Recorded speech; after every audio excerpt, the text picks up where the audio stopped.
It's easy to believe that those who hate small talk dislike other people, but they're often the ones who are most fascinated by them.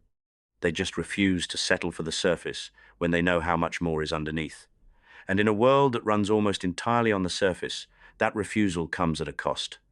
This video is about what that cost actually is and what it reveals about the kind of mind doing the refusing. So imagine you're at a party. You've just arrived, and most of the people there you don't know well enough yet. Someone turns to you and asks how things are going, and you say, fine. In truth, the real answer lives 3 layers deeper than this moment allows for. But you perform. You ask the right questions. You laugh at the right things. You move through the room doing a passable impression of someone who is fully present. And then you drive home feeling a particular kind of empty that is hard to explain to anyone who has never felt it. Not lonely, not bored, just unfed. Like you sat at a table all evening and nothing on the menu was food. If you recognize that feeling, you already know what it is to move through a world wired for surface while being built for depth. And the world has probably had a few things to say about that. That you're intense, that you make conversations too serious, that you need to learn to just relax and enjoy it. What the world hasn't told you is that what you're experiencing is not a social flaw. It is a documented psychological profile with unique personality traits that makes you different. And once you understand those traits, it stops feeling like something to apologize for. In this video, we will discuss 3 of those traits. The first trait is selective sociality.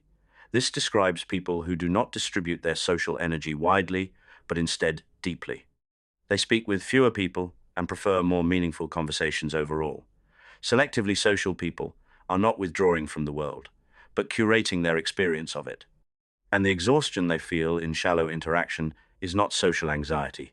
It is the very specific fatigue of a mind that is spending energy without fulfilling their need for cognition, which is the second personality trait. Those with a strong need for cognition don't just tolerate complexity, they are drawn to it. They enjoy effortful thinking where they can engage difficult ideas and find meaning in the process of thought itself. Easy conversation can be unsatisfying to those who are wired this way, which is why small talk registers not as harmless, but as friction.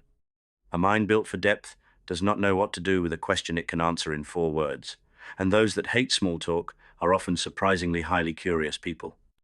One could define them as having epistemic curiosity, the third and final personality trait of this video. This is defined as the hunger to understand the meaning of something at its root. Not what someone did, but why. Not what they think, but how they arrived there. People with high epistemic curiosity experience deep conversation not as intensity, but as oxygen. It's their fuel in a journey of understanding the nature of the world itself. You see, those who hate small talk are not difficult people.